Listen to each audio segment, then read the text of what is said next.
Is it? I've noticed.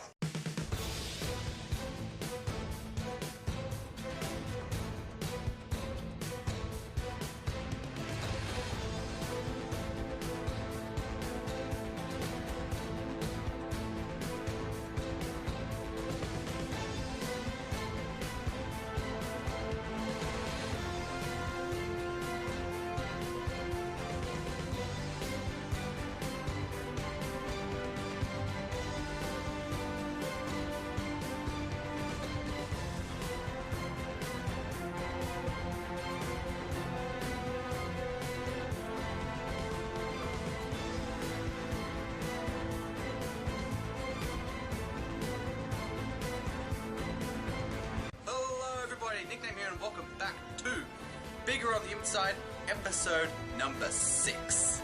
As always, I am joined with Ringo. Hello, how do you do? And we have a very special guest, Geofaxx. Hello, guys. Before we get into anything, can you explain your name, Geofaxx? Because I don't understand it. I don't either, so... Okay. God. So, we're going to have to go back a while, back to the days of Barjo and Journalist for you good game fans. Wow. Whoa. So, it was probably 2007, and my family had bought a PlayStation 3, and it was time to get onto PlayStation Online and sort of hang around with people in the Uncharted 2 multiplayer. Of course, you needed a nickname, and back then, I didn't have one. I didn't have a nickname, I didn't play online, so I started coming up with things, and I'm like, I want it to be something cool, something edgy, so it's got to have 2 X's. I want it to be what's X? Fax! What else? Ooh. And then I thought, because I'm somewhat indulgent in British culture and whatnot, it has to be Lord. It's Lord something Fax, and eventually I settled on Geo. So it was Lord Geofaxx, and I had a number after it, but as the years have sort of passed on, I've shrunken it down and shortened it to the lovely, succinct Geofaxx. How did you get Geo out of that? I can get Fax, with 2 X's, 3's too erotic for you, I get that. But where does the Geo? How do you come up with the Geo part of your name? That's... I was one of those kids that excelled at learning, and they ran out of spelling lists for me. So I started looking in dictionaries. One of those kids, yeah. Yeah, I know what a mucopolysaccharide is, and I still know how to spell it to this day, and I learnt that word probably 8 years ago, so... For those who don't know what that is, it's a type of sugar. In fact, it's synthetic sugar. Yeah, I had to learn that for university. That was no benefit to me whatsoever. But yeah, Geo just popped out of nowhere, so filled my head with words, and there it was. There you go. Fair enough. Much more. How do I put it? In depth of like an origin of a nickname comparison to like me and George. Hello. Because I still love the fact that you just stuck that name. You call me at every chance you get. I can't really avoid it, so it's just I'm stuck with it now. It's G-Cap to everybody else but you. It's Ringo to you. And the Ringo, podcast now, so, Yeah. Who is this George? I only see Ringo. Who is this George? I was never George. I'm Ringo now and forever. Ringo of the Jungle. God damn it. I almost forgot that movie existed. Thanks, Nick. Don't worry about it. Alright, I may as well ask, how has everyone's Christmas been? Yeah, pretty good. Hot. Very hot. Yes, very hot. Oh, yeah, definitely. Did you guys get anything good? That's the important part of Christmas. The presents. It's the material part. Are we talking about what we got from people or what we got for ourselves? Because those are two different things. 2 different things. Either. Well, do you want to start, Geofaxx? Alright, I got a sandwich press, so that was pretty sweet. Big lover of the toasted sandwich. You're the second person I know who got that. That's just, I can't believe it. It's that common this year, but anyway. Good old. 2016, year of the sandwich box. Hallelujah! Got any something redeeming out of this year? I actually didn't get that much in terms of stuff. I got a few coupons, but I decided to treat myself in the form of Giftmas and buy Rise of the Tomb Raider 20-year anniversary edition for PlayStation 4. Have you touched it, the game? I have not had access to a PlayStation for nearly a week now, and the withdrawal setting in. It's like a drug addiction for you. Sorry. Gonna start playing emulators to get the same experience. Oh yeah, I've got Dolphin, and I'm it's doing it, but not enough. Fair enough. So anything else, Geofaxx, before we move on to Ringo? In terms of Christmas, I mean, not particularly, nothing PG friendly, so we'll just keep it that way. Hey. It's okay who said if this it's show not was PG PG? friendly. Like, come on. Have you not been paying attention to our podcast? What crap idea was to make this show PG? Because I don't remember it ever being PG. Let me remind the viewers and listeners that one of us is not an adult here. Yeah, nickname is quite a youngster, and we try to be really PG to G around him. Yeah. I mean, if you see me without facial hair, I look like I'm 10. So I am 10 for the people who don't know. We're all children at heart, so it doesn't matter. Pretty much, but nicknames are real underage over here. So. Age is just a number, you know what I mean? Yep. It's all about the experience, you know, experiences you gain. But yeah, I think Ringo. Alright, so this doesn't count as Christmas, but a week before Christmas, I bought myself a PlayStation 4, which I have not regretted since, for reasons that I'll say shortly. And yet you still haven't got Rocket League. No, I haven't, because I just don't see a point. There's no one that I know on PS4 who plays that, so not at all. Haven't really seen a point. Because I work at a toy store, and that is extremely busy at this time of year, I actually earned the money back that I paid for the PS4 in 2 weeks. Nice. Or less. So that was like, okay, awesome. So I got myself Uncharted 1 to 4. I also got myself with Witcher 3, which I said I'd play after I finished Uncharted. And as well as that, I got a bunch of books, including 2 Doctor Who ones, which I found very interesting. And it's called... Do you have a name for them? It's the Whoniverse, The Untold History of Space and Time, and Who Graphica, which is just this really beautifully designed... Oh, those are 2 quite recent ones. They are, yeah. My cousins know that I like Doctor Who, which I haven't made obvious, but no, obviously not. You, no way. I also got this really good director's book, as well as a t-shirt that says, I'm the director, that's why, which I plan to wear every time I do filming ever. So Connor, get ready for that. And a hat that is currently shipping. But apart from that, knickknacks and stuff, that's it. Yeah. Fair enough. How about you, nickname? Well, before I go to Christmas, I was very excited. I got to go watch cricket. As boring as that sounds, it's actually the non-boring cricket. Oh, okay, interesting. All right. It's one that only lasts 4 hours. So it's only 4 hours of your life you're going to waste instead of an entire day for 5 days. So in a way, that's kind of nice. And I just got bombarded with crap when I went to watch the cricket. Like most of the time, you normally pay for your merchandise. For me, I got all the merchandise I needed within like 2 minutes, and I paid nothing for it. Nice. So that's always nice. I went to see Rogue One yesterday. Kind of, it's weird because when we recorded this, Carrie Fisher unfortunately passed away earlier today. So it's weird coincidence, but I don't know. I don't know how to explain it. It's like the universe is screwing with me. It's screwing with everybody. Every single person. Just anyway. Continue. It's just timing of it, you know? Literally within 24 hours of watching the movie.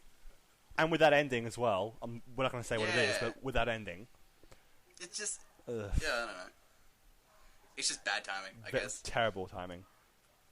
We'll probably talk about Rogue One next year at some point. Mm. But, Christmas. I didn't get too much exciting stuff. I did get a brand new phone. That was always beneficial. Because the phone I used to have is just a slide phone. But the one I got...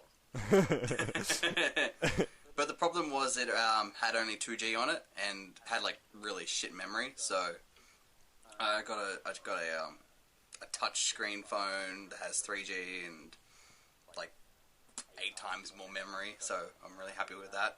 Still trying to get used to it though, because the comparison of size, it's like 3 times the size of my other phone. So it's just, yeah, it's weird fitting in my pocket because I always get paranoid it's gonna fall out and yeah, stuff like that.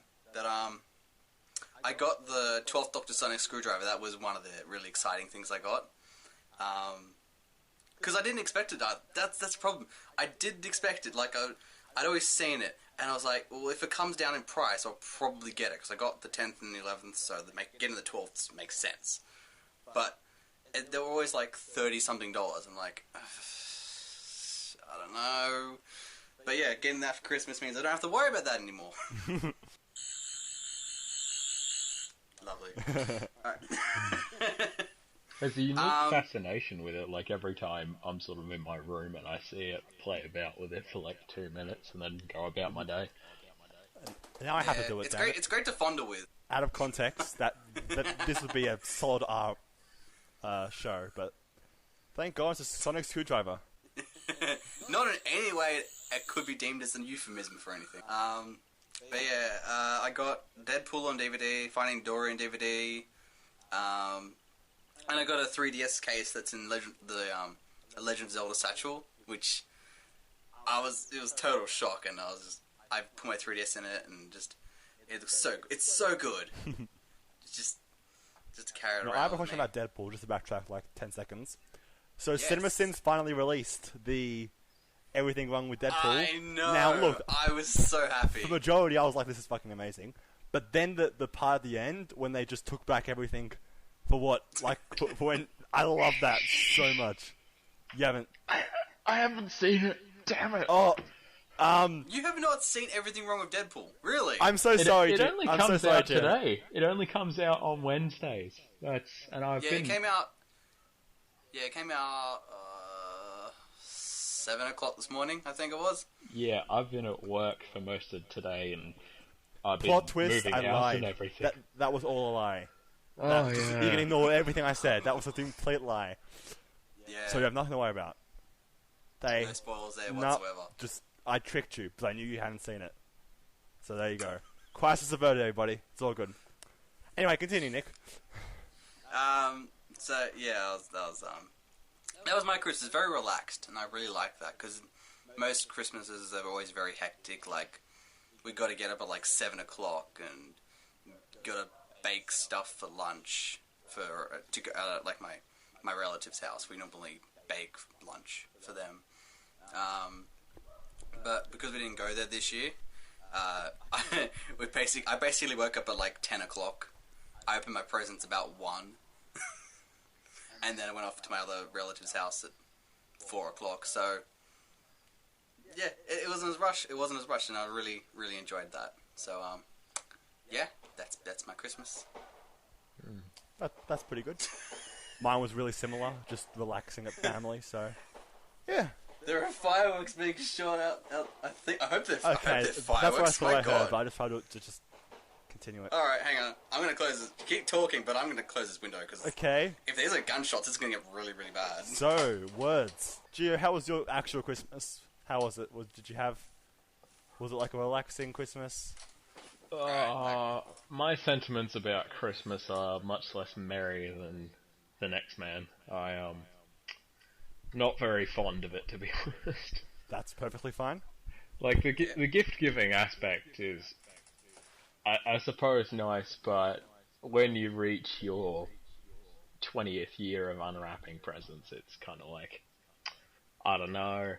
And working in a supermarket store, you really see the consumerist side, and you see a lot of the advertising, the show of selling everything for Christmas, all the festive biscuits to the festive wrapping paper or to the goddamn watermelons that have a little Santa bow around them. There's just a lot to take in, and after a while it becomes really draining. So Christmas, I'm not as interested in revisiting as the other people. Is that it for Christmas talk? I guess so. Do you want to head right into the news then? Yep. Alright, so we have only one major bit of news, and shockingly, it's not Doctor Who related. Because why talk about Doctor Who in a Doctor Who podcast? I don't know. But, it's to do with Sherlock, so... Sorry. So there was a Q&A for Sherlock where Moffat and Gatiss answered, and I say that with big giant quotation marks, questions from fans of Sherlock. In regards to one question, whether they were completely against the idea of Sherlock and John having a relationship, Gatiss responded, "Of course we're not against it, but as we have explained many times, that's not the story that we wanted to tell.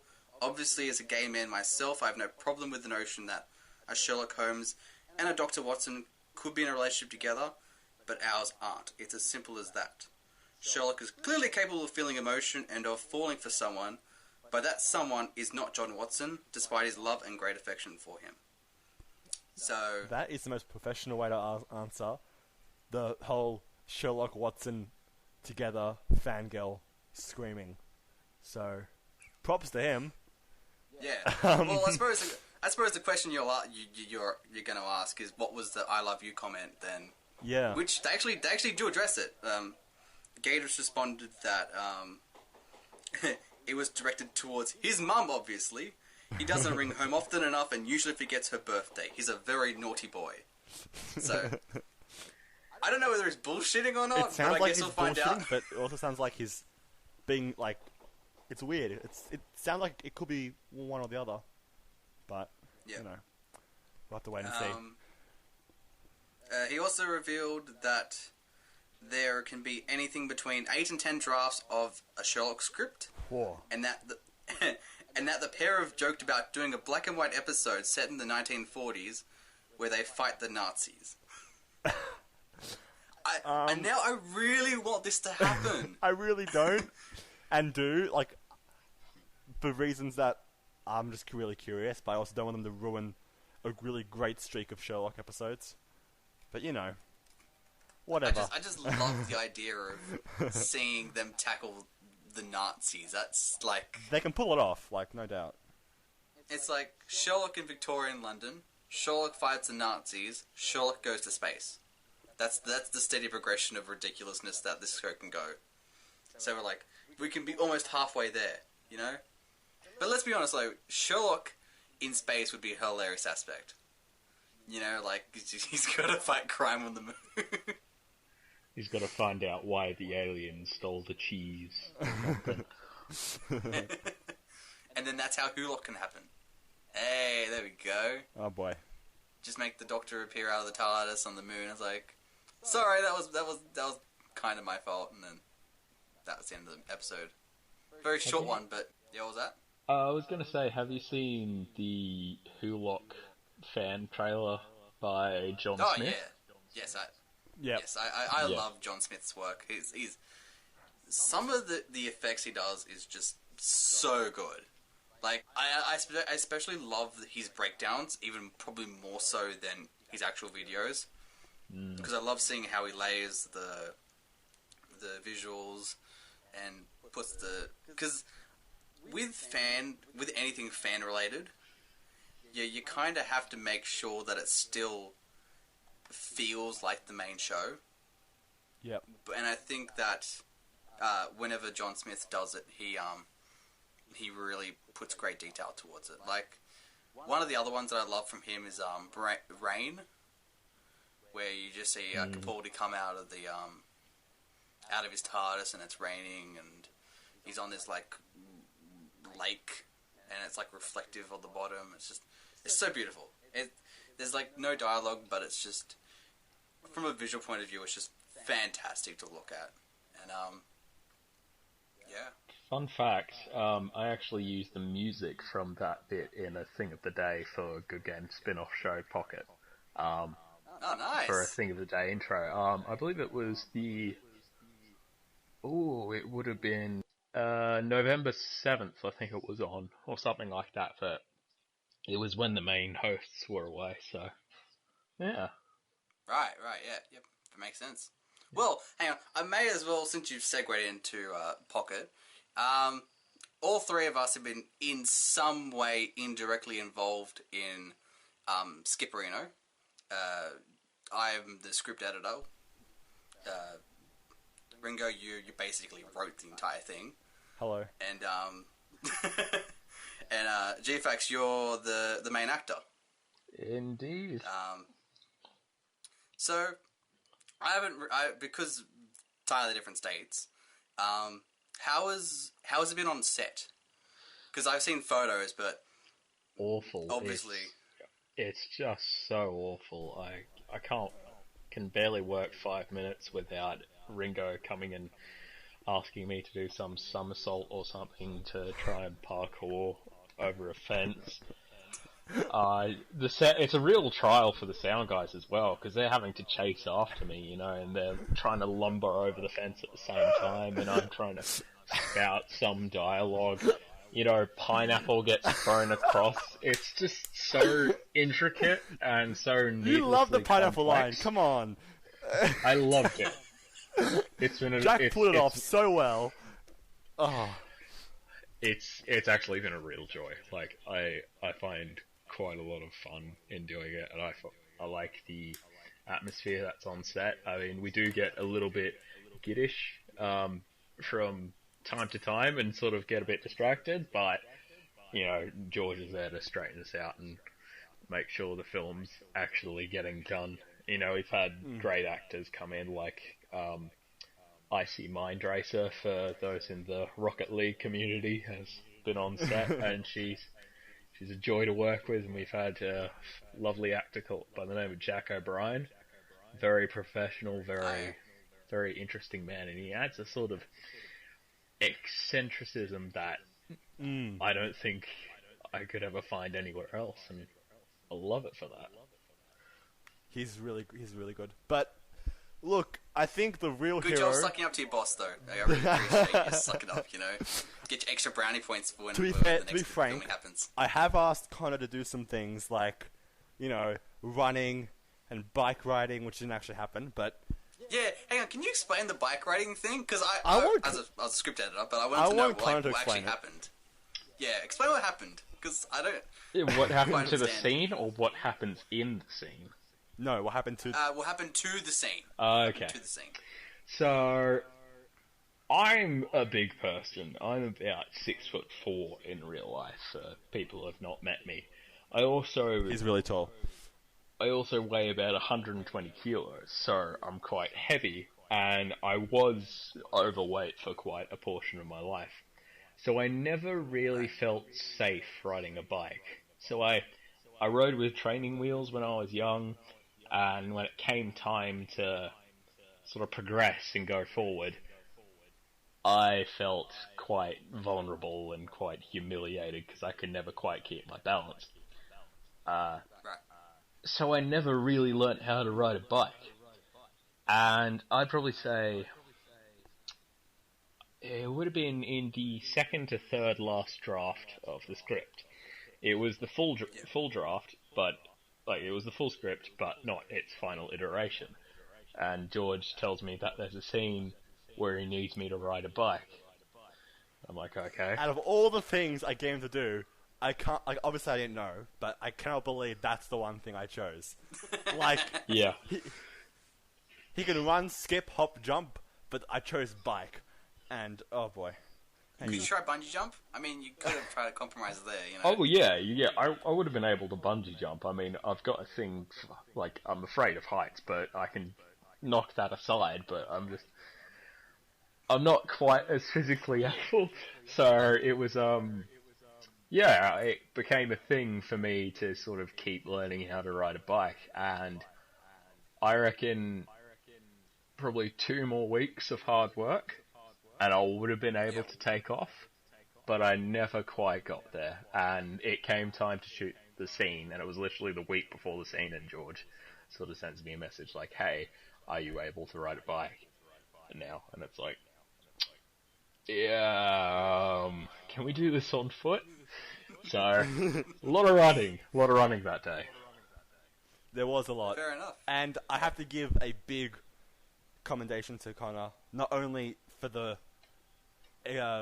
constant running, but he has been awesome. He's never been like the non-actors in our group who have been distracted at times. Connor's always been on point, to the point where, and now there's a picture in the chat, to the point where he duct taped the page of a script onto his body so that Icy could read off of it, as she had forgotten, I think it was 1 or 2 lines. Right. So that dedication you do not find with like barely anyone else. So I gotta say, he's a legendary actor and dedicated person. Have you read the entirety of the script? Just curious to know. Have I? Yes, have you? The main actor. Yeah, no, I've read the entirety of the script about 10 times. Okay, because I remember like when it was like, I don't know, the second day of shooting, and I asked you if you read the entire script, and you was like, oh no, I'd only read this amount. I'm just thinking to myself, come on, why have you not read the entire script yet? No, there was it's like there's Jack and there's Nikki, and they need a little encouragement sometimes, but no, they are actually very good actors, and they run pretty well with the fly, so they're gonna do well if they ever have a director that changes their mind midway through a scene. So yeah. Yep. So how much have you guys got left to do in regards to the making of the movie? I want to say we're about looking over the script real quick. We definitely got over halfway done, I'd say, and hopefully in a weekend, or not even a weekend, in like 2 or 3, hopefully not 3, but 2 or 3 days, we'll hopefully have it all done. Hoping for a mid to late January release date for this project, which should be exciting. One final question in regards to this before we talk about the Return of Doctor Mysterio. The best part and the worst part on working on the set of the movie. Do you wanna... Ringo, you can take this one first. The best part? Yep. Well, do you mean like for me personally? Because for me, it's when I press the record button. Because it's like, it's so surreal actually doing this. This is the biggest thing I've ever. This is the biggest project I've ever done. So I think just being there, having all these people helping out, whether it's with sound or lighting or acting, and just having that, just watching what's happening through the viewfinder or through the LCD screen, and seeing the actual thing happen real time is just my favorite part about it. Now my least is probably the occasional, the not Connor, not Nikki, not Jack, the people who aren't, who are volunteers, which is fair enough. The occasional, we're a bit distracted, we're too tired. Obviously, that's okay, but that is probably my least favorite part about it. But it rarely happens, so it's okay. Right, and yeah, that's it for sense. me. Yep, Connor. My favourite part, and about acting generally, but is just being on the set and being there doing the scene work, because the atmosphere and the ability to sort of change into this new character is the most fun I have with it. I get to be Detective Jack Dunsbridge. I get to sort of be this. I mean, he looks quite young, but he's a slightly grizzled man. He sort of hates life a little bit. The only way he finds his passion is to sort of pursue his detective work, and I'm pursuing him as an actor. So being there with everyone is my favourite bit. As for least, I would probably have to go with the travelling, because I don't actually own a car at the moment, so I can't get to A and B very quickly. So there's often times where I'll sit down and I'll be riding a train or a bus, be an hour to an hour and a half of travel to get to a place and sort of sitting there reading through the script. I'm usually the first one there just because of my need for punctuality. So I'm sort of like waiting for everyone to show up, and then once we're all there, you know, it really sort of gets the ball rolling and everything's much more enjoyable. I'll have to hire a taxi or a limo, like not an official one. I'll have to hire someone to like transport you out, because I don't want you to be stressed out ever about travel, because you are the main man. When I'm working at Marvel or something, we can talk about limo arrangements. I have to cater for your needs, no matter how big or how small the budget is of this. Oh yeah, do you get like a trailer or something like that, or just you know? I make fair use of George. I make fair use of one of the locations on set down near St Kilda. Yeah, I like to make use of that kitchen and everything. You know, bring a mug, cup of tea. It's all good. Because we've had 3 days of shooting 3 different locations, so it's been pretty interesting to have to hey, welcome to this new place. All right, let's get going. There's not a lot of time to just have a little tour, mostly because the locations haven't been huge, but I think it's been pretty good. Oh, I know there's one scene, I don't really want to spoil too much, but when you're in an office building, when I got shots of that, I'm like, how did you pull that off? It's just this empty... This is not a recommended thing, I don't think. George is very connected. No. When I write my script, every scene that I write, I'm like, okay, can I get the location? Because location is so much more than people think sometimes, including myself. Yeah. So I'm like, okay, alright, let's see. My dad works at a bank. I'm not going to be allowed to film there. Next. My mum works in an office. Now, hold up. This can work, because she's in charge of what she does, so I'm allowed to film there. Let's weave this into this somehow. So when I had a chief in my story, I'm like, well, let's go to his office. I have the location. I have the motive for the scene. So there's that. And it just worked out that there was no one there that day, because it was a weekend. So thank God for that. We got everything done without any distractions, which was good. Very nice. Alright, anything you want to tease, in regards to Skip Brenner before we move on to Doctor Who? No. No? No. I mean, I hope they get a very short, teaser trailer out. But apart from that, you guys have got to go in blind. Yeah, that is all. That's always the best way to go in blind a lot of the time. Trailers, fun story, just quick little story. I did a media project where I had to make a trailer, alright? And I didn't get full marks because I quote, now, I love my teacher, she's a really great media teacher, but what I didn't like is how she said, your trailer didn't tell a lot of story, so I had to mark it down. It didn't show a lot of what was going to happen. I'm like, in my head, that's what I hate about trailers, how much they show. In my trailer that I did, I teased about the villain, the plot, but I didn't really go into detail, which is what obviously in the future I might not have control of that, but I just can't stand trailers that just, for people who want to watch Castaway, never watch that trailer. Never. That is my top of my list. That trailer spoils the entire goddamn movie to the bone. Oh. Do not watch that trailer, for the love of God. Or Terminator Let's be honest, Genesis. Oh my God. Anyway, that's my trailer rant over. Although technically, let's be honest, by watching the trailer, you've saved yourself an hour and a half of time that you could spend doing better things. Yeah. So in a way, go watch the trailer for Return of Genesis, and don't watch one for Castaway, because that's actually a pretty good movie. Mm-hmm. So, yeah. Alright. Alright, let's go into the Return of Doctor Mysterio. Oh my God.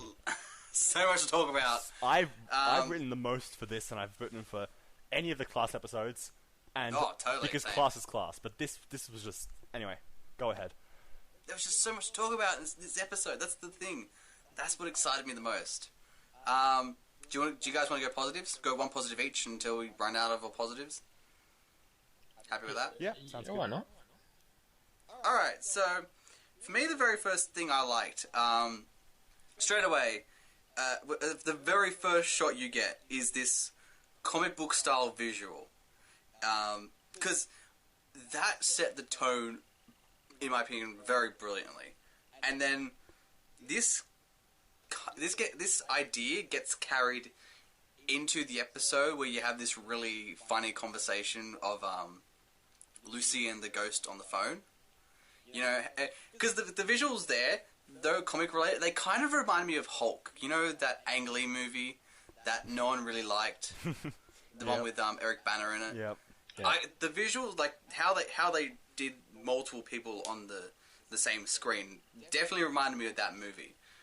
And in saying that, that was probably one of my favorite parts of Hulk, was how they still try to keep the comic book feel in the movie itself. So I thought that was really good directing work on Ed Baguette's part. I'm still calling him Ed Baguette. It's just so much. It's so fun to say his name like that. So yeah, that's my very first point. Who's up next?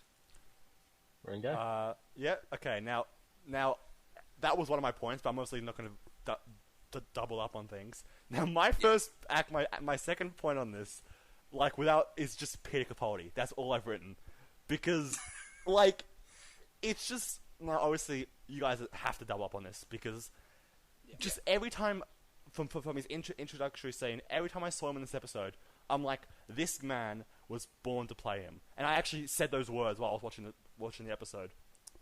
It's just he's just so good at playing him. He just gets into the role, and just I can't really talk bad about Capaldi at all. He was amazing in this episode, as always, and I just need to see him back, even if it's just a one-off thing. So that's the thing with Capaldi, is that he had the really shaky. He wasn't bad in Series 8, but he was definitely still trying to find his feet. Series 9, he got more comfortable. Series 10, he knows what he's doing. He can act the Doctor, no problems. he could just get into it instantly. This episode proves it. Oh my god. Yeah. Is that your only point? That was my first main point. Just everything about it was just every time I saw him, and the scene where he's just eating the sushi with, and then I think it was sushi, and then Lucy just comes around. He's sitting there just eating sushi. I'm like no one else could laugh. I couldn't laugh that hard just the Capaldi. I just lost it at that thing. Anyway, that's my main point. Just Capaldi. That's my first point. Yep. All right. Connor. Interesting you said Capaldi, because I was going to say Nardole was a pleasant return. Like Matt Lucas in The Husbands of River Song, I really enjoyed Matt Lucas's character. It was sort of like a light, but slightly, I don't want to say low life, but he obviously wasn't very high in terms of status, and sort of, he's very relatable. To see him return, I was very pleased, and I liked the sort of levity and down-to-earth nature he brought. The Doctor pinpointing, saying, look, these are all capital cities, and now he's like, well, New York's not a capital city. It's like, look, they got one for Washington. That actually makes sense later on, yeah. Yeah, in terms of the story, yeah, but it's just his sort of ability to step back while the Doctor does his charade and everything, that's really nice. The companion for me is always the most important element, because that's how you see through to what the Doctor is. But yeah. Well, that's a weird thing. Nardole didn't really feel like the companion, because he was kind of on even footing. Yeah. He would chat. Those two, I want to say banter, but that's basically what it was. Those two, and this is what I'm saying. This is one of my points. They played off each other so well in this episode. In comparison to Husbands of River Song, Nardole was much more toned down in regards to the goofiness, which I have to admit, it was a bit jarring at first, because you have the immediate contrast of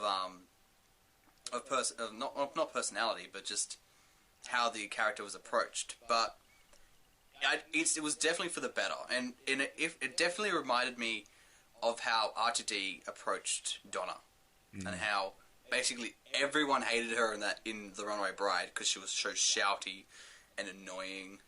But then when she got reintroduced in Partners in Crime, she was much more toned down. I mean, you still had you didn't feel like it was a different person, but you definitely liked her a lot more when she was on screen, and that definitely came across here with Nardole.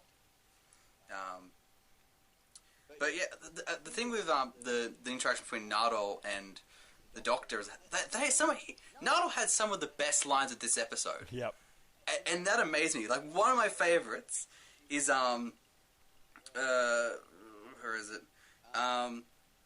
When Lucy asks what Nardole and the Doctor are doing in her apartment, his response is like, "We could ask you the same question, but it's your apartment, so you probably won't." I love that line. The deadpan delivery of that is what made that line work so well.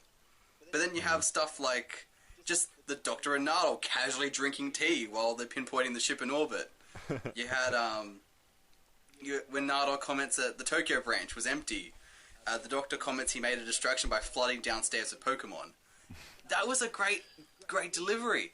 But the thing I liked most about that one in particular is that one of two things have resulted from this. Either Pokemon Go exists in the Hooniverse, or actual Pokemon do. And either way, I love the fact that that's a thing. just the fact...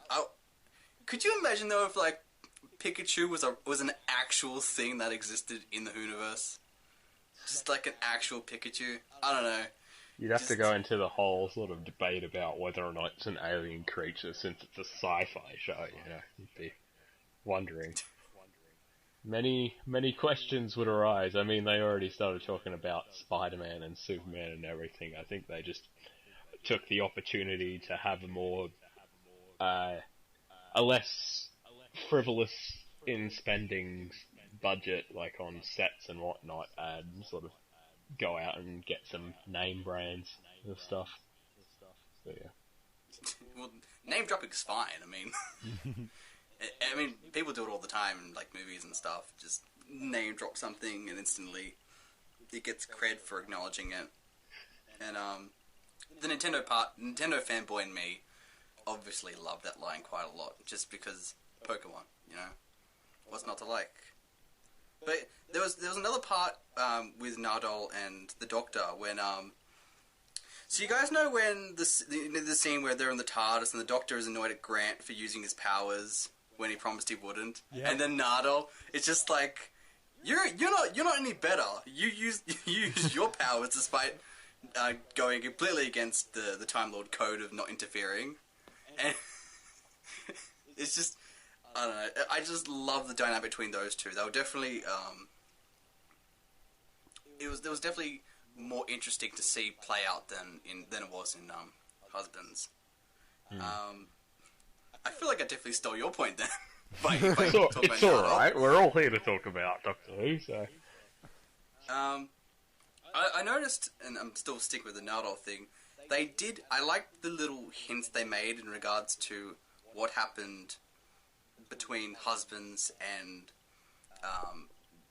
Mr. Mysterio. Yeah. Where they acknowledged that the reason why he's been away for an entire year is because he's been hanging out for the 24 years in a Beryllium. I thought that was a nice thing to talk about. The fact that Nardole was cut out of Hydroflax to prevent the Doctor from being lonely after losing River.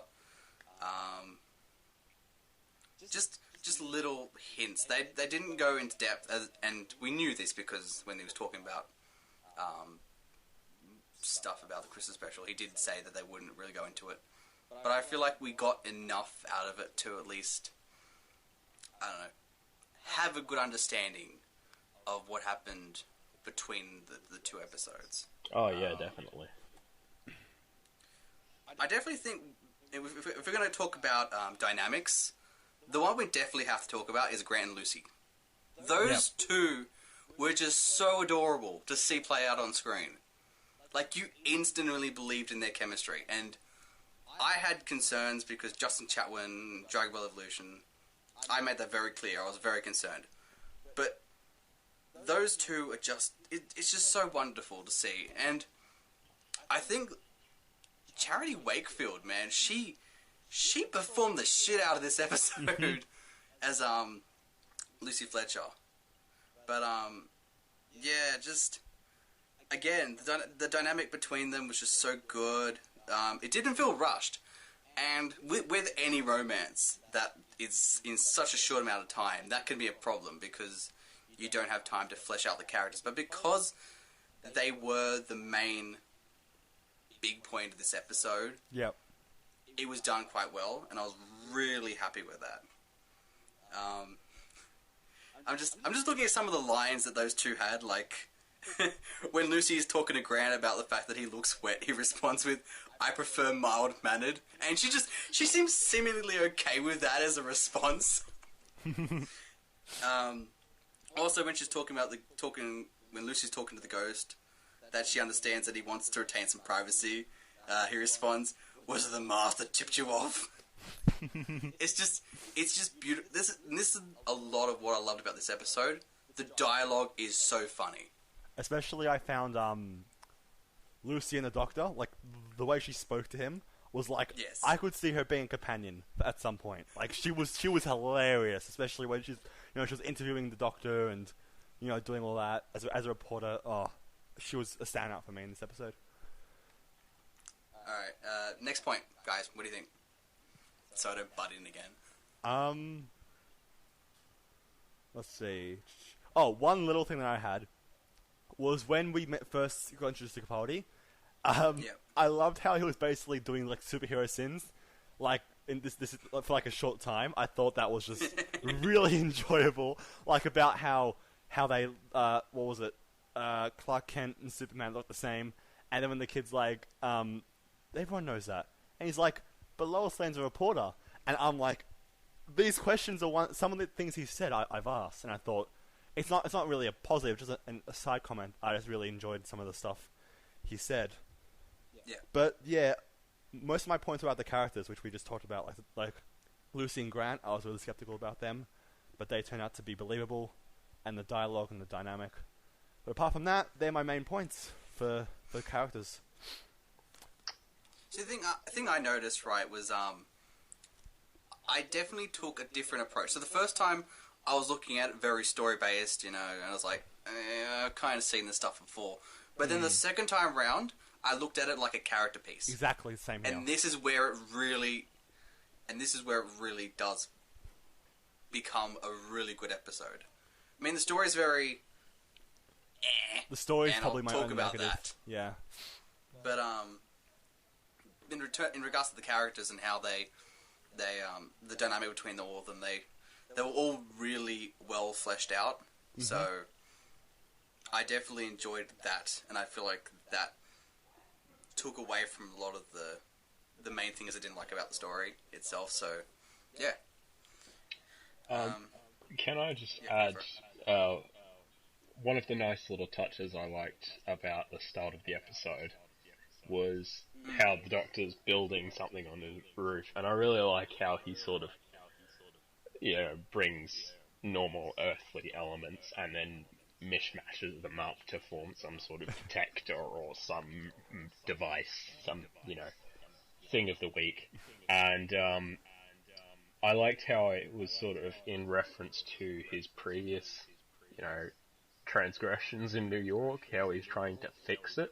Oh my god, yes. Continuity in this episode was so funny. Yeah. Like, just, I realized this, like, three different parts of the episode were like, that's a nice nice reference to past episodes. As you're talking about, like, the fact about the whole paradoxes, and he's trying to not have the time distortion there anymore, as you're talking about with the machine.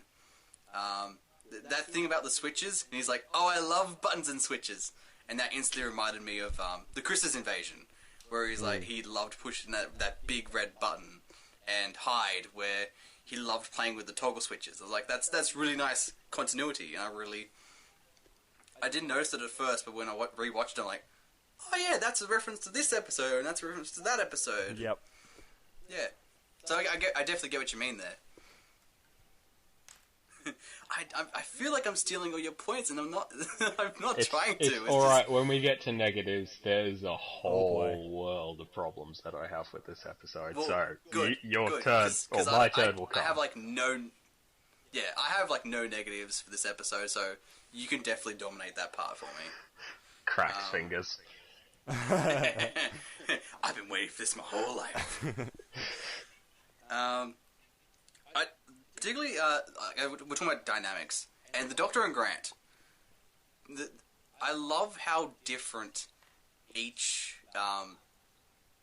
stage felt. So, the dynamic between the Doctor and child Grant, the dynamic between Doctor and teenage Grant, the dynamic between Doctor and adult Grant, they all felt different, but they still felt really similar. Like,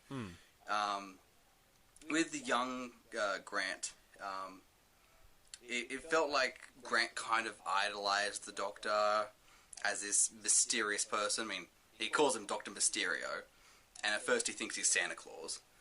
So, it had that nice Amy vibe, young Amy vibe to it. But then you have, like... Actually, I should point out, I'm surprised it took this long to make a Santa Claus joke in regards to Capaldi's Doctor. I really thought they would have done that sooner. I have a question regarding that. I'm a bit confused. So, the boys said that now the parents let the old guy in because they thought it was Santa. Yes. So, was that like a Nick Frost thing? Because, like, I'm a bit confused about why their parents let any random old guy into this house, whether it was Nick Frost or not, because Nick Frost is terrifying. But I might have lost that because I'm like, what? Yeah, go for it. I think the better question you should be asking is what time of night is it? And parents of a 10 of it. Oh, I'm going to say he looks about 8 years old and reading comics. So I think that's probably 8 to 9 years old. Parent of an 8 to 9 year old kid in New York.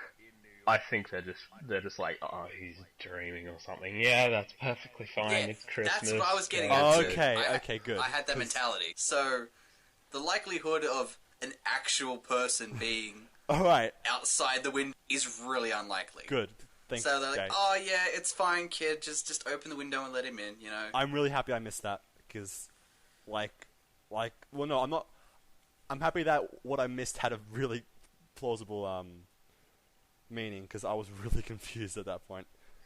Anyway, yeah. So, teenage Grant, as I was talking about before, he kind of sees the Doctor as this friend, helping him out while he's trying to struggle between school life and his powers that are developing because of puberty. I thought that was nice. That puberty scene, though, oh my god. Like, I both love it and hate it for what it did. Like, when he levitated at the end, I'm like, I can't look anymore. But it was definitely something. And it's like, you like Lucy, don't you? And like, I was like, I have X-ray vision. I like all of them. And I was like, I think to myself, even the guys? Of course you'd ask that. Oh my god. But yeah. Also the part where he's like, it's like, Lucy's your favorite, isn't she? And then all of a sudden you see like Grant like 2 feet in the air, but it's still in the sitting position. That was very funny. Yeah. Then you have like adult Grant, and there's this kind of mutual, mature respect between the two now. It's progressed from the young child idolizing him to there's this very mutual respect, and I really like that a lot. Also, in particular to that, I love the idea of like seeing the back and forth, or like in regards to like the shots of when you see the Doctor with young Grant, and it would go back to the Doctor and adult Grant. I think that was great storytelling, as opposed to like, for some stupid reason, dumping all the present, like all the past stuff at the start. I think they did it really well then. Well, that's the thing. It was more effective than what Man of Steel did. Oh, don't talk about Man of Steel in front of me, please. Well, this is a Superman story. It is. It's going to have to be brought up at some point. Okay, continue. But yeah, just the dynamic between the two of them. Again, great dialogue between the two. when Grant comments he always gets a cold at Christmas, the Doctor's like, me too, or an invasion. And then, because what happened, right, I watched all the Christmas episodes leading up to it, so I just, for some reason, found that much funnier as a result of just, like, going through all of them, like, yeah, I can see what you mean. Also, and I did not notice this the first time around, when he's explaining this, but when the Doctor says to Mr. Brock that, like, he says, oh, and this is why he didn't have a chance, and he's like, he's actually left-handed. And I didn't realise he was holding it with his right hand the first time round. But I love the fact that he actually was, and they explained that.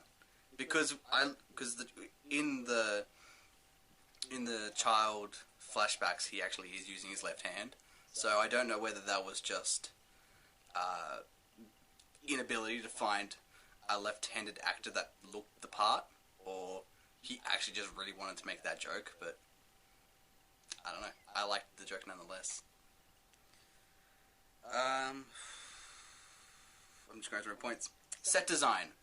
Ooh. They did an awesome job of recreating New York, despite not being in New York at all. That first, like, 10-15 seconds, I already felt like I'm in. Like, the way they did everything, I already felt like they've successfully, transformed what they... Where was it shot exactly? Like, was it shot in the usual... Bulgaria. Yeah, alright. But the way they... Totally different place. Nickname's always the one to ask. But I cannot agree more on your set design point. It was amazingly done. Yeah. For majority of this episode, I couldn't get over the fact that one of the main antagonists was Alex Hunter from FIFA 17. Wait, what? The one that plays Mr. Brock. He's the one that right, yeah. did the thing for FIFA 17, the journey thing. And I was just like, man, Alex Hunter had a really shit post-soccer life. That was my mentality for like 75% of this episode. That wasn't mine, because I do not play or enjoy FIFA, but, whatever works. And you gotta say Alex Hunter. Because it's British. Hunter. You gotta say Alex Hunter. Oh, more Welsh than British, to be honest. Alex Hunter. Hunter. Alex Hunter. Yeah, that's basically how they how he's always, because the assistant guy, he has that really thick accent, and he's like he's in majority of the of the journey, so that's how you always just hear him say his name, and yeah, that's sticking with me now. I have a couple more. I liked the Doctor Who explanation of how he achieved his superpowers. It was definitely a nice sci-fi ex machina way of explaining how he got his superpowers, and it was a crystal he ate. He consumed. How do you not know that's not a crystal? How would you think that was a? Is it just me, or did anyone think it looks like a D20? Like a what? A D20, like a 20-sided dice, because that reminded me heavily of Futurama, and I started wondering for a second. I'm just looking at it, I'm like, how could you think, could you imagine him swallowing it and, having the really sharp edges and just, grating down the sides of his throat? He had the water, but that can only do so much. I don't know. You ever eaten a rock scone? Or whatever, rock cake? I imagine it felt something like that. But, yeah, in saying that, I like the fact that it was the star that it came from allowed you to get what you wanted, because he was this big comic book lover. They granted him superpowers, and he named his persona off the name of the crystal. Because all throughout, the first 5 minutes of the episode, I'm like, how are they going to explain why he's called the Ghost? Because you always have these origin stories, and they have, majority of them make common sense, like Spider-Man, Superman, Batman. But I was like, the Ghost, how do you explain the Ghost? And then when I talking about the crystal, I was like, oh, it's the ghost of something, okay, right, I get it now. It was a really nice touch.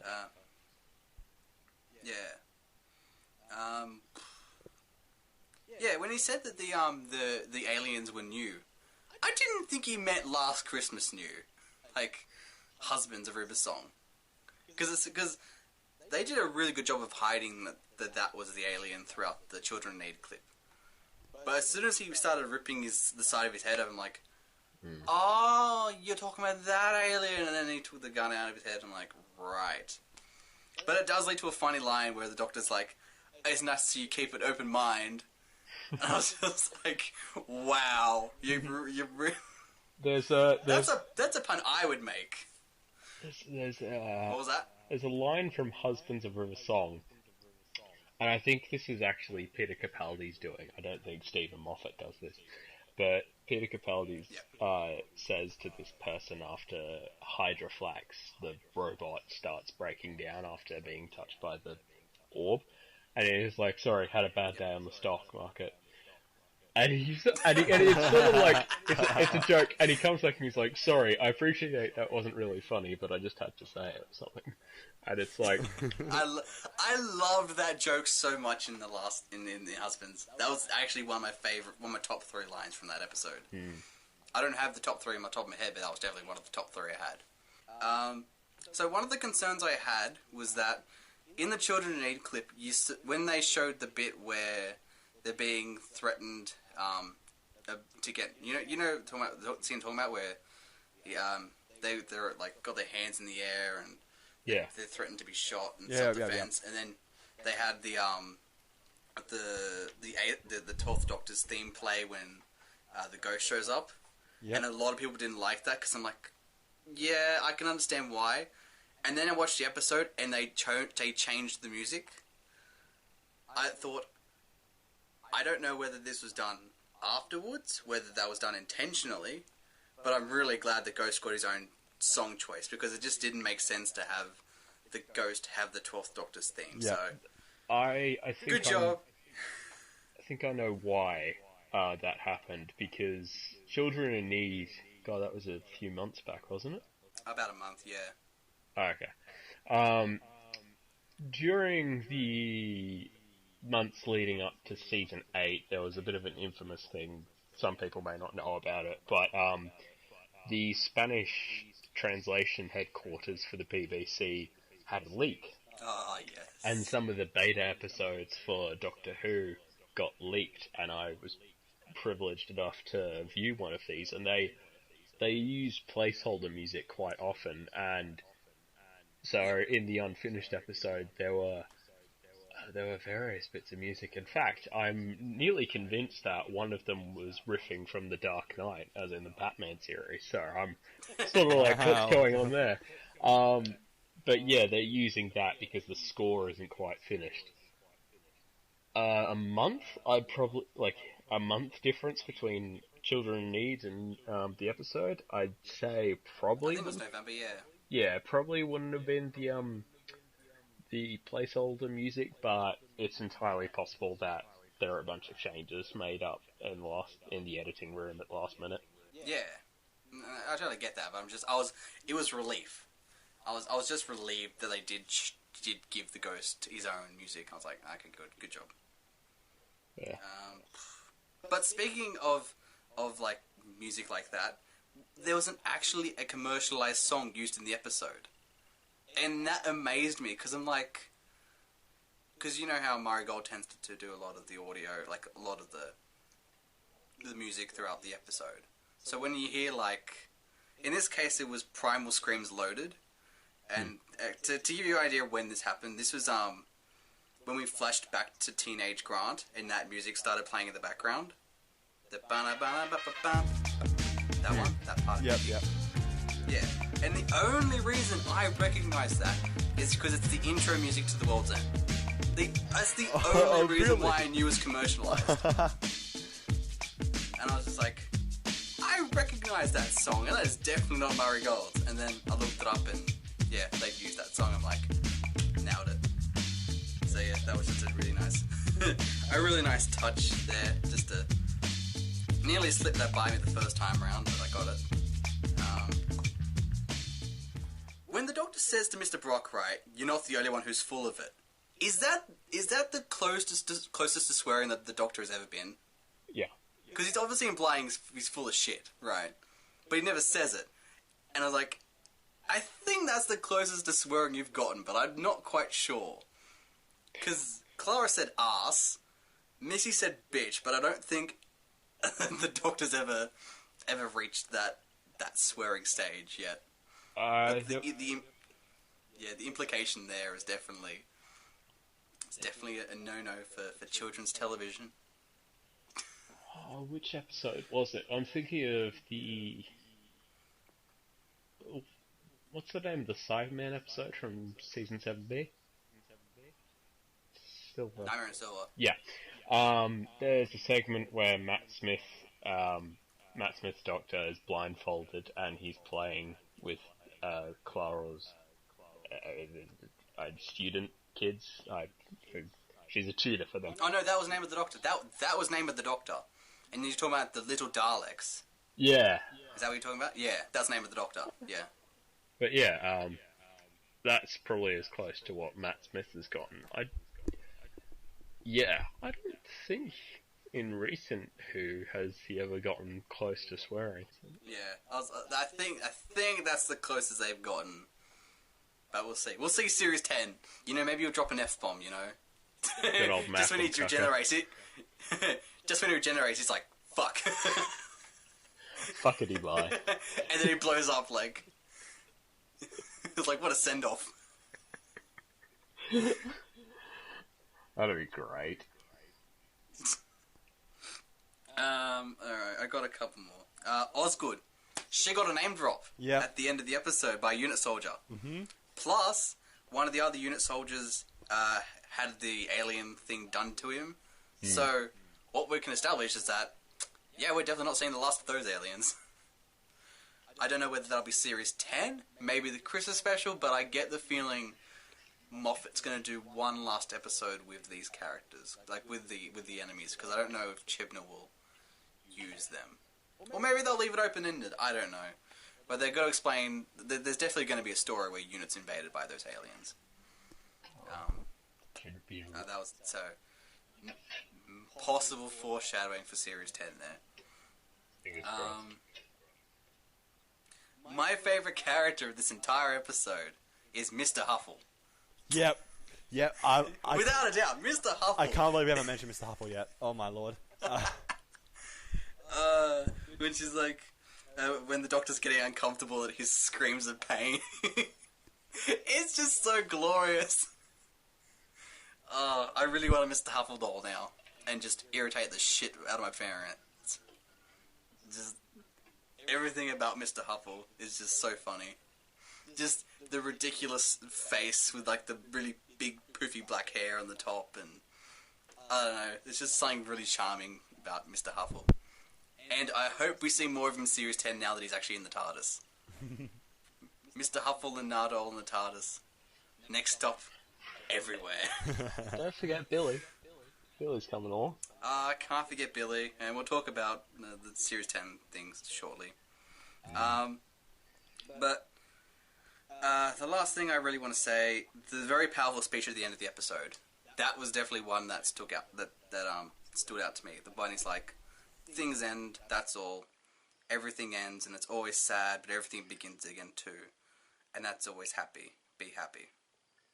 Like just his delivery straight away was brilliant.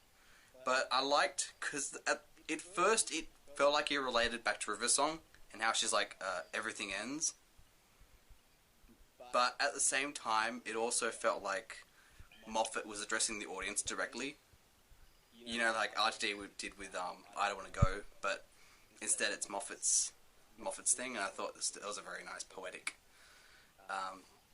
way to sum up his tenure as a writer. What did you guys think of that line? Yeah. That's my response.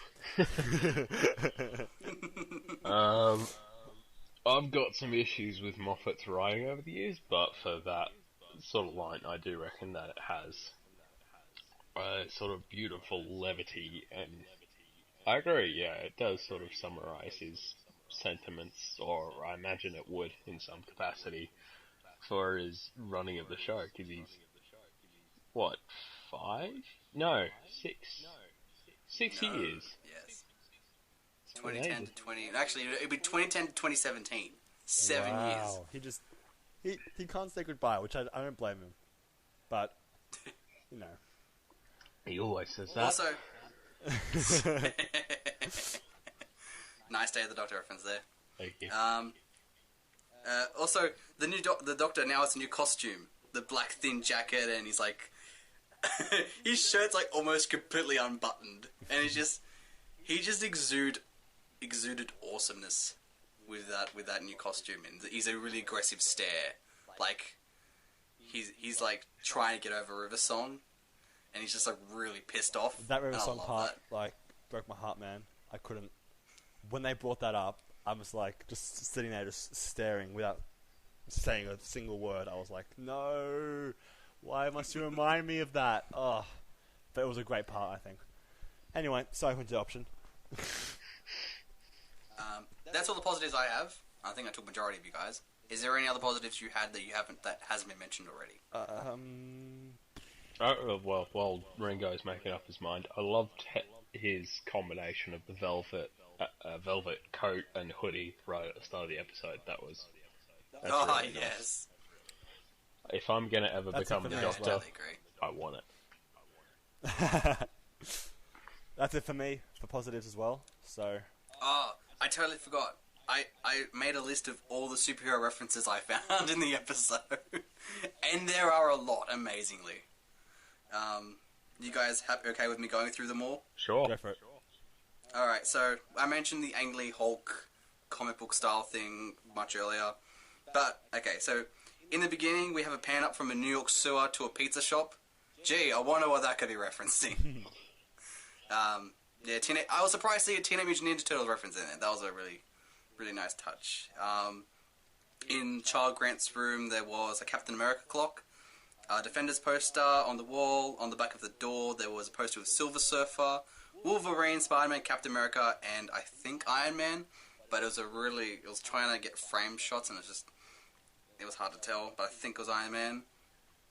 You guys mentioned before that he flicked through a Superman comic, commenting that Superman Clark Kent were the same person. Would you consider that foreshadowing? I guess you could. We're not going into negatives just yet, but I don't think it was subtle enough to be foreshadowing.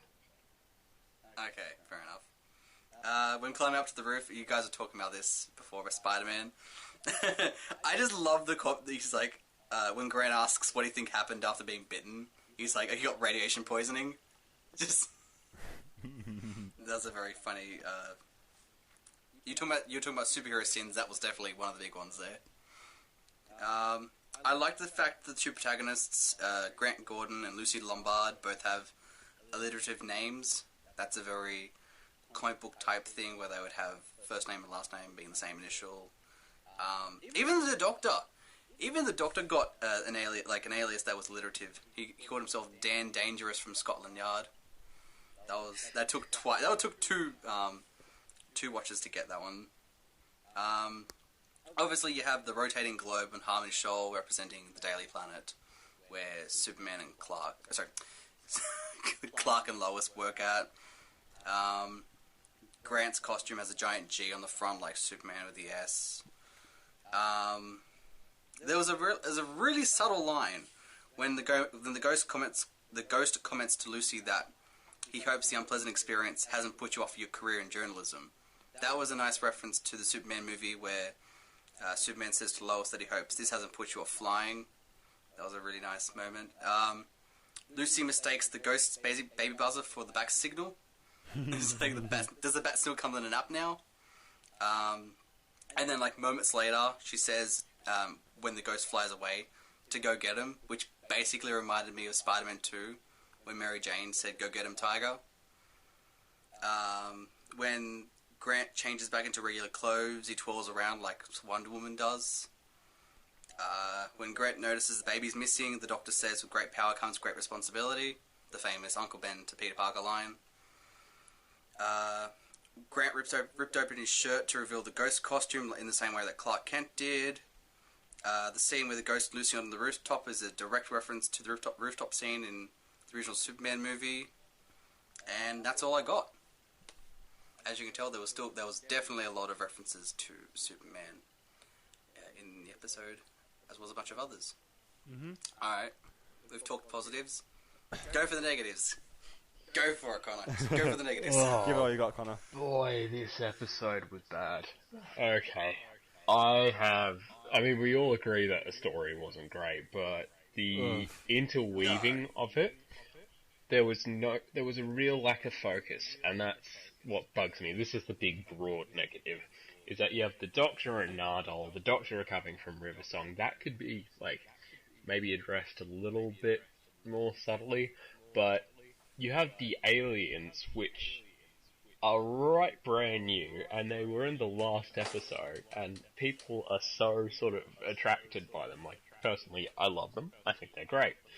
As the primary antagonist for our second episode, after just being introduced, particularly a year ago, it feels weird. Yep. It feels like it was just a monster of like, oh, I've got to come up with this Christmas episode thing, whack 'em in. The characters, Lucy and Grant, you talk about how they were really fleshed out. In my opinion, it's not hard to flesh out a cardboard cutout. These are really, really short characters. They're not meant to have any longevity. In fact, I got rather annoyed, because, I mean, the point was to draw a parallel with Superman and sort of all the superhero genres. But to me, if you're drawing so heavily on something, it's laziness. It's not being ingenious. Like with going back to the aliens, in the previous episode when I saw them, I'm like, holy shit, they are unlocking a vault from their head. That's cool. That's genius. I love it. A superhero who A, does everything Superman does except for heat vision, I think. Like everything else, frost breath as well, but has like the majority of the usual superpowers, is riffing off his design, is basically the same story. Really, really bad, really clumsy, really lazy. The resolution, which has always been a problem in my opinion with Stephen Moffat's writing, is that it bundles up. It's just sort of... He builds these great threads, and when it works out, it can be amazing, it can be fantastic. That's why I love Blink, that's why I love, for one of the more recent ones, Heaven's Sent, which is, it's a masterpiece, I love it. Yep. Here, he's not given enough time, or he's not given enough focus to make the threads work. You've got one which is way overdeveloped, which is Grant's sort of at-home persona, and him struggling with that, while the Doctor's like, I can quite obviously see what's going on.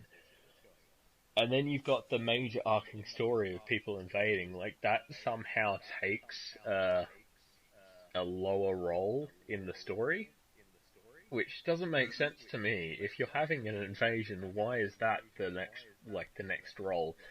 If you're gonna make it about the characters, make it about the characters. Don't add that sort of unnecessary backfill. That's just packing in too much, and like I said, making the ending really shitty, because he just ends up saving the day, and it's like, boom, done. I'm personally not a fan of adding children into Doctor Who, because sometimes they can be really annoying, and they don't need to be. What was it? What's the Forest of the Night? Or the Forest in the Night? Oh, boy. Yeah, we try to forget that episode. We really do. So, that's probably the worst case example, is having children which... I mean, the actors are young, and if you're not so sure what kind of character you're trying to play, then you're just trying to read lines, and you're not going to necessarily add that much to the show. Those characters were annoying. Young Grant was really annoying and kind of bratty, in my opinion.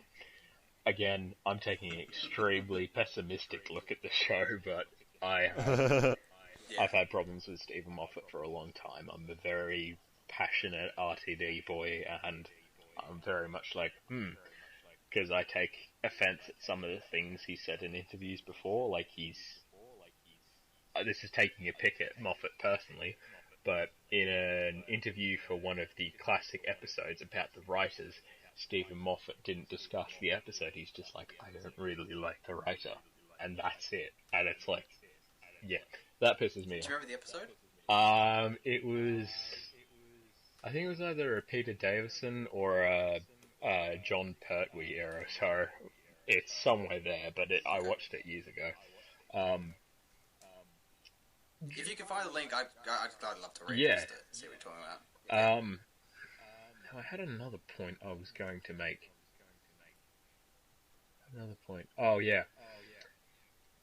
The line that Lucy says at the start, which makes me think there was more to the story that they cut away and didn't either trim necessarily or didn't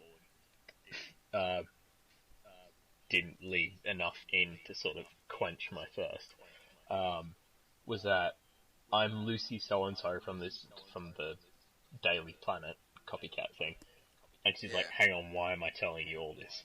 To me, that signifies truth feel, but they didn't specify, or not that I can remember, and they left that hanging there, so there was more to the story, and when you pack too much in... Well, I don't think that was necessarily truth feel, though.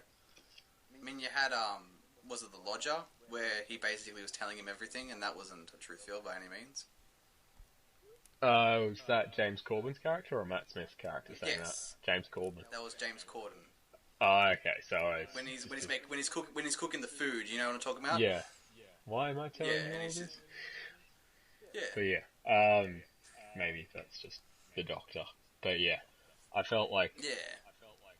this episode was a bit of a waste, considering it's one of Moffat's last. So, I don't know. Maybe consider returning to the world he found himself in when he was writing Heaven Sent and Blink, and sort of going on from that to write a script. You guys, right back to you guys. I feel like, yeah, with any like writer when you write a lot of episodes, you're gonna have your bad ones, you're gonna have your really mediocre ones, you're gonna have the good ones, and then you're gonna have that lightning in a bottle, and that's only gonna happen probably, I don't know, once every 2 seasons if you're lucky. That really that lightning in a bottle, like ITD, he had that in series 4 with Turn Left and Midnight.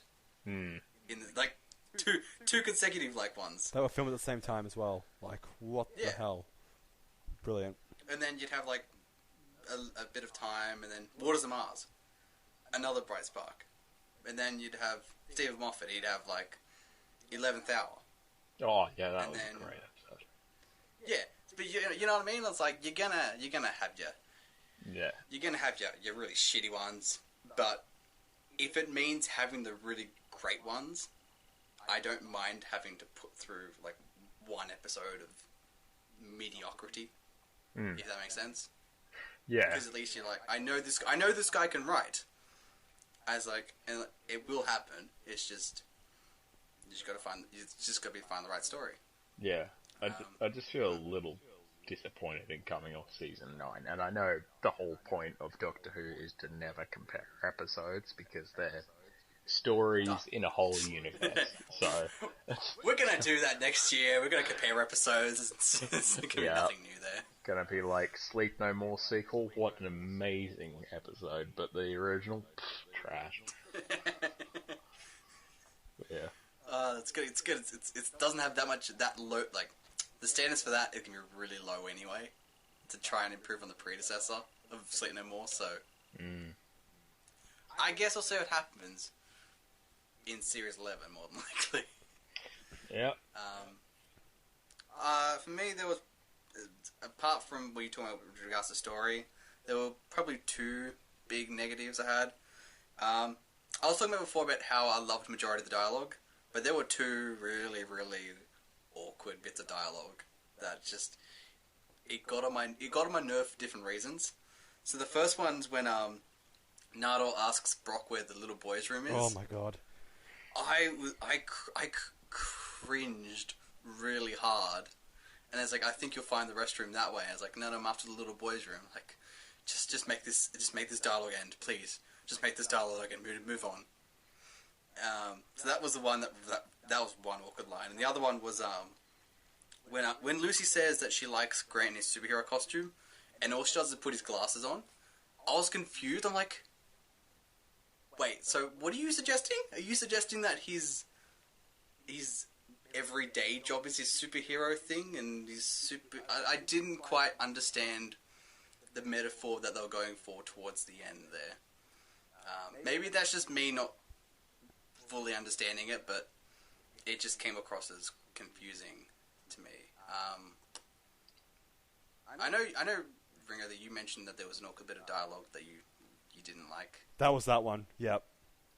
Which one was it? The boys' room. Yep. At that point, I wanted to backtrack to when we first saw the Doctor hanging from the rope. I want to put Nardole there, just for that dialogue alone. Without the sonic screwdriver. Or the kid. Yeah, go for it. I have one negative, and I know that a lot of people disagree with this, and that's fine, but this is my opinion. I didn't find the villain, their plans, their goals, just them in general, interesting enough for me to care, honestly. Like, obviously the story wasn't that good, but I was just constantly looking back at the season 1 Slovene double that entire time. And that was my other point that I was going to get to. I tried not to, but I just couldn't stop, with the head and the politicians and everything. I just like, oh my god, it's so similar. And while that's not a bad thing, it's still it didn't make them interesting to me. And that's my main negative with this episode. Yeah, I had the same point. It's just the main plan by the aliens it just wasn't original, and that disappointed me because it's just they would cause an alien ship to crash, so while they had the real aliens there already, and then they're going to cause mass panic so they can get what they want. Yeah. It was done, but as saying that, and this was kind of a half point, I feel like I liked it in this episode just a little bit more, simply because I hated the approach they took with Savine. That I just could not take their plan seriously at all. Because they farted so much, or? Just yeah, the farting didn't help. Let's put it that way. The farting didn't help, but it was just everything surrounding the Savine's approach to it. Like, yeah, it felt. The problem I have with that episode is that there's this really weird change in tone. You'd have the really goofy Savine, but you have this really serious plot, I suppose, and they just didn't work well together. Whereas in this episode, I feel like because the aliens weren't as ridiculous and you were supposed to take them a little bit more seriously, you felt the plan was a bit more believable in their case. I don't really say that. That's why I say it's kind of a half negative. I'm going to take points off because you're ripping off aliens in London, but at the same time, I really can't hate it that much because I feel like I enjoyed it a bit more here in this case. So yeah, that's my conflicting final point. I actually had one more bit of dialogue, which I understand why it was there, but I still cringe at it. When Grant is on the TV talking about the fire. And he's like, so get a smoke detector. And I'm like, I dropped my headset, walked out, took a breather, and came back. Like, it was just so cringe. And for me personally, I just couldn't handle his expression, the line, everything about that. Anyway, not a negative per se, but just a line that I just couldn't get over. Anyway. It was a cringy line, but I definitely found that line funny. Oh, it was hilarious. Yeah, definitely. Yeah. Not like the Nardole introduction, which was not funny, just cringe. Like, yeah. Anyway, alright, that's it for me, personally. Alright, let's talk about the brief Series 10 teaser trailer. What did you guys think of it? Where you go? Connor, do you wanna... Alright, I'm skeptical. Like, I thought there were things to like and things to not like, but... Yeah. Look... Let's just say for some people, I still have hope. For some people, you could have loved Bill at the start and hated Bill after like 10 seconds into this. because just the constant, what like the questions is fine, but it felt a bit annoying while I was watching this. But putting that aside, I'm still excited. I think the things we were shown were pretty decent. I should have rewatched it just before this because I forgot a little bit of stuff. But the Bill thing, I'm skeptical about the most, but I'm still not giving up. I mean, she reminds me a lot of Donna, which is one of my favorite companions. So I'm not gonna lose hope on her yet. But that's most of my points there. Connor, what do you think? I'm really keen on Billy as a companion. In the short preview thing we got a few months back, where she was like, "Oh yeah." I think that was good though. I enjoyed that. That's the thing. I liked that bit of that intro bit to Bill more than I did this trailer. I just feel like, yeah. But anyway, keep going. It's because I think the reason why you might not like it is because it's done as the preface. It's like in season 6 when Amy Pond was like, "I had an imaginary friend. When I grew up, he came back." It's like that's sort of telling the story of what's sort of happening. But in the thing a few months back, I just liked her sort of nervous humor, and I liked how she was asking these questions because I mentioned earlier that the companion is the way you see the Doctor. You see through their eyes as opposed to the Doctor's. And it's been... How long has it been? It's been 3 years since we've had a new companion. And technically, even then, it was a few years before that. But to see this new lens and everything, this new take, and I liked how, the witty banter of just like, why do they say exterminate? And it's like, it's a thing, they just say exterminate. It's like, shouldn't they just say kill? Like they could say it faster. It's like, do you really want them to save time? And it's that kind of dialogue, where they're not so much having the thrill of the chase, but it's just spontaneous. It's, coming out of the moment, and it feels really good. I think Pearl Mackey's doing a brilliant job so far. As for the trailer at the moment, a little bit ham-fisted with the dialogue, but it looks promising. And I'm hoping that the next trailers to follow will reveal more that we all enjoy. Yeah. Yeah, you were basically spot on. For me, the worst part about it was just the narration. It was just so off-putting. Like, it felt like... It almost felt like you were talking to a child, but not in a good way. Like, oh, I'm Bill. I serve chips. He's the professor. It's just...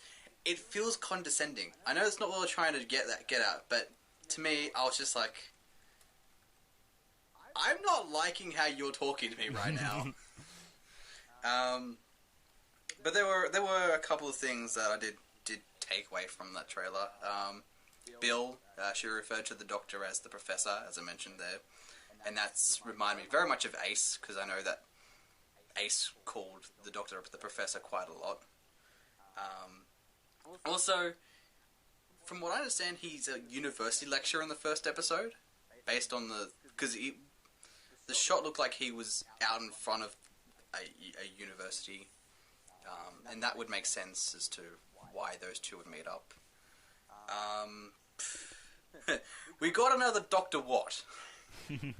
I thought we were over the Dr. Watt. You had Rose saying it in Rose. I'm sure it's been said twice since then. Can we get over the Dr. Watt as a way to avoid saying Doctor Who? I think please? I think it's a mark of colloquialism. And I'm quite fond of it because it's like Dr. Watt. Like, you don't say who is your name, you say what is your name. So it's like referring to an object as opposed to the person. So a little nice. Yeah. I get that, but at the same time, it's I don't know. Also, the weird comment by Bill asking if, she says that the TARDIS interior is like a kitchen. First of all, how? I don't understand how you could think the interior of a TARDIS looks like a kitchen. But it reminded me of when Clara asks if there's a kitchen in the TARDIS in The Snowman. I don't know if that's a good or a bad thing, but I just know that's a thing I noticed. I reckon it's because it's steel and steamy and everything. I just don't see how it looks like a kitchen, and I'm just like, what are you talking about? I don't know. Also, when she's like, can I use the toilet? I'm like, why is that a bit of dialogue you'd want to show in the trailer for? It serves no purpose to establishing this character in the trailer at all. So I was like, that felt a bit pointless. There were some very nice visual landscapes that they showed off in the trailer, like the city that has that giant cornfield that they walk towards. I think it was a cornfield.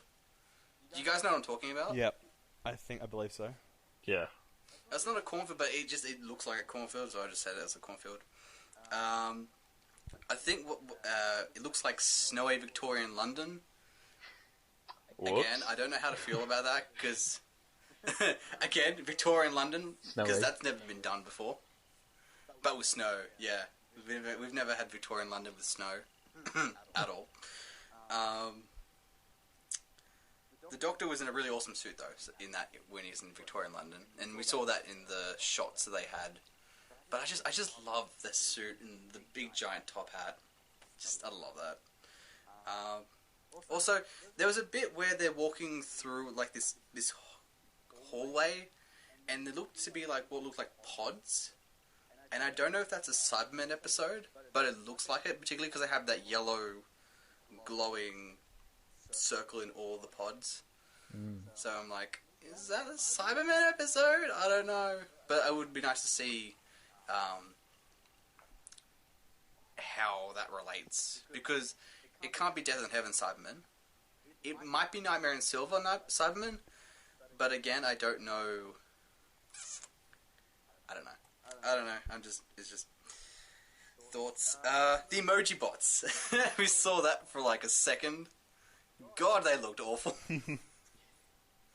They looked like the handbots from The Girl Who Waited, but without any of the personality of the handbots in The Girl Who Waited. It just... I know it's like a 3-second short thing that we saw of them, but I know I'm not gonna like you. You're gonna have to do a lot to convince me there. Also, Daleks. And this makes me think that the thing you were talking about beforehand, the introduction trailer for Bill, actually will be an episode we'll see in Series 10. Because a lot of the shots they'd used in that trailer looked very similar to the ones that were in the Series 10 trailer. Yeah. Do you guys agree with that? Yeah, I don't think they were going to waste that. Again, I don't think they were going to waste such good dialogue just on an introduction trailer. Yeah. I hope it's not episode 2 though, because I would like to see it like a little bit more of a wait time between Into the Dalek and Magician's Apprentice and when they choose to do that episode. I hope there's a bit of a gap. Also, Sonic sunglasses are back. I looked at them like, they're back, yes! I know a lot of people were so divisive with those Sonic sunglasses, but I was really happy to see them. Like, yeah, they suit Capaldi, just keep them. I originally hated the use of them. I thought they were a really sort of lazy way to design a new device, because it's effectively Ray-Bans with sonic sound put on when he presses a button. But even then the sound's dubbed in, so they're just Ray-Bans. But yeah, after repeated viewings of Season 9, I really come to love the use of them, and how they're much less in your face. They're on his face, actually. Haha. And they're sort of part of the scene as opposed to the focus of a shot. And also the tagline, "See the universe anew." I love that tagline. Yep. It definitely screamed out, this is a breath of fresh air for Doctor Who, and I hope that it is. I really do. Because when you introduce a new companion in, you want it to make it to feel like, not that it's not like a new show, but at the same time you want it to feel different to past seasons, in a way. So that tagline, gave me somewhat of an optimism. Any other thoughts in regards to the Series 10 teaser trailer? Are we going to see David Tennant? I don't think for another... Hang on, what year is it? 2016, 2017? I wouldn't say for another 6 years, possibly. When 60th anniversary comes around. True. You're young enough, you'll be around then to experience that. That concludes part 1 of our conversation. The entire conversation was too long, we deemed, to fit onto one entire episode, so we've separated them into 2. So the second half of this conversation looks at the top 10 superhero movies between 2000 and 2016. Do check that out, as the results will probably surprise you. Alright, till then, I'm out.